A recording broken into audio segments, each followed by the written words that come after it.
Time table बनाने के लिए नया फॉर्म अपलोड कर दिया गया है। अब आप एकेडमिक मैनेजमेंट मॉड्यूल में जाने के बाद टाइम टेबल पे क्लिक कर लें और यहाँ पर टाइम टेबल पे क्लिक करने के बाद क्रिएट पे क्लिक कर लें। जब ये फॉर्म लोड हो जाएगा तो उसकी कुछ इस तरह से प्रेजेंटेशन होगी। इसमें आपने रेगुलर सिलेक्ट कर लिया और शिफ्ट सिलेक्ट कर लिया आपने, टीचिंग स्टाफ या मॉर्निंग। उसके बाद आपने डेट सिलेक्ट कर लिया, क्योंकि अब ये डेट बाइंडिंग होकर के चलेगा। मिसाल के तौर पर मैं इसको 15 तारीख से लेकर के और 30 जून तक की वैलिडिटी डाल देता हूँ, तो इस दरमियान में ये टाइम टेबल चलेगा। अच्छा, उसके बाद मैं मॉन्टेसरी पे मॉन्टेसरी क्लास की बना रहा हूँ। यहाँ पर आप देख रहे होंगे कि डेज आ रहे हैं, चेक बॉक्स नहीं है और यहाँ पर नीचे बिल्कुल भी सब खाली है। लेकिन अब यहाँ के बाद उसका बिहेवियर देखिएगा चेंज होगा। क्लास के बाद जैसे ही मैं सेक्शन सिलेक्ट करूँगा तो इस क्लास के जितने भी सब्जेक्ट्स हैं वो सब खुद ब खुद यहाँ पर लोड होकर के आ गए। अच्छा, ये मॉन्टेसरी के लिए जो पीरियड बना रहे हैं टाइम टेबल, ये किस किस दिन के लिए होगा। जैसे जैसे मैं दिन ऐड क्लिक करूँगा तो वैसे वैसे यहाँ पर डेज भी नीचे ऐड होते चले जाएंगे।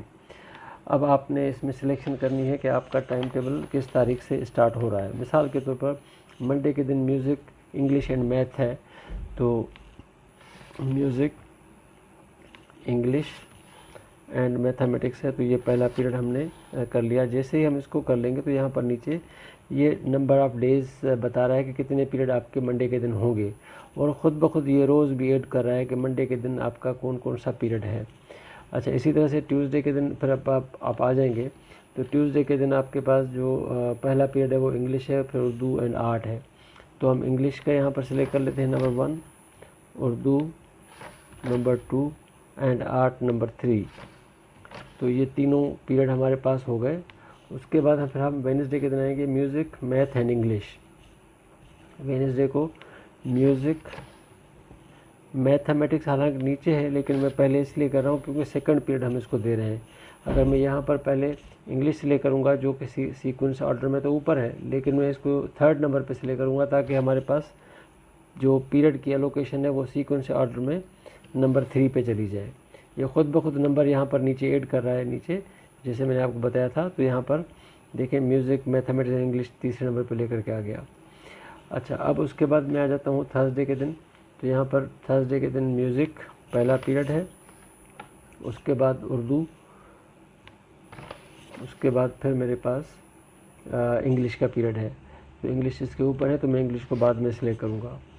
देन फिर मेरे पास फ्राइडे के दिन पहला पीरियड उर्दू का है, तो हम पहला फ्राइडे के दिन उर्दू सिलेक्ट करेंगे। और उसके बाद फिर जनरल नॉलेज है, तो जनरल नॉलेज को 2nd नंबर पे हम सिलेक्ट कर लेंगे एक पीरियड। और फिर मैथमेटिक्स का पीरियड है तो मैथमेटिक्स के लिए भी यहाँ पर 3rd नंबर पे एक पीरियड डाल देंगे। अब हमें पता लग गया कि हमारा पर डे मंडे से लेकर के फ्राइडे तक कितने पीरियड्स पर डे होंगे।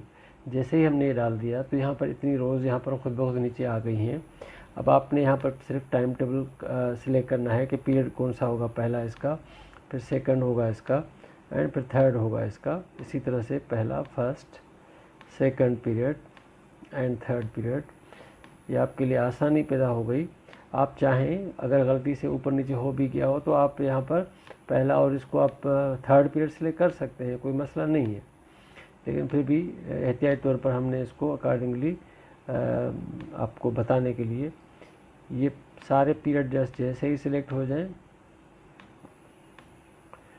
तो उसके बाद आप फिर सेव करेंगे। लेकिन एक बात यहाँ पर मैं वजाहत कर दूँगा कि ये सेव करने से टाइम टेबल इफ़ेक्ट नहीं होगा। इसका इफ़ेक्ट तब आएगा जब आप इसको कमिट करेंगे।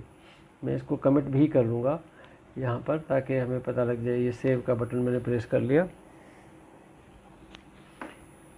टाइम टेबल पूरी तरह से बैकएंड पे जाकर के कॉन्फ़िगर करेगा, कोई कॉन्फ्लिक्ट नहीं है वो देख लेगा।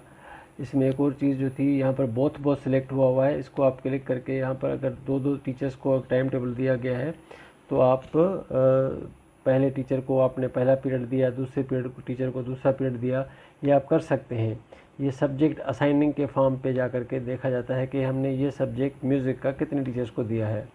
यहाँ पर 3 टीचर्स हैं, तीनों के लिए आपने सिलेक्ट कर लिया। बोथ मोर देन 2 तो बाज़ औक़ात ही होते हैं, लेकिन आमतौर पर अप टू 2 टीचर्स होते हैं एक सब्जेक्ट के, तो इसलिए हमने बोथ का कंडीशन लगा दी है। Both means 2 are greater than that, तो इसलिए आप इसको वो सिलेक्ट करेंगे तो वो तीनों टीचर्स के लिए टाइम टेबल वर्कलोड भी बन जाएगा। ये बनने के बाद यहाँ पर रिकॉर्ड तो सक्सेसफुली ऐड हो गया, साथ में लिखा हुआ आ रहा है कि this time table will be effective after commit. तो इसको कमिट करना पड़ेगा, वरना ये पेरेंट्स की मोबाइल में विजिबल नहीं होगा और टीचर्स का वर्कलोड भी नहीं बनेगा। कमिट होने के बाद ये टाइम टेबल तो लॉक हो जाएगा, इसको तो बाद में तब्दील नहीं कर सकेंगे, नया बना सकेंगे अलबत्ता। ये अब आपका टाइम टेबल बन गया, इसी तरह से देख करके आप दूसरे बना सकते हैं। इसको मैं दोबारा से ओपन कर लेता हूँ, और ओपन जब ये हो जाएगा तो मैं प्रिंट करके देख लेता हूँ कि ये प्रिंट प्रीव्यू में किस तरह से दिखता है। ये टाइम टेबल आ गया आपकी पॉलिसी, ये डिटेल पेज है इसका। इस पर टोटल पीरियड वीकली जो है वो भी आपके पास निकल के आ गए।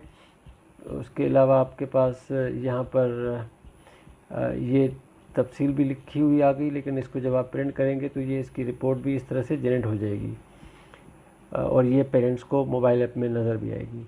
उम्मीद है इससे आपको बहुत आसानी होगी समझने में। शुक्रिया।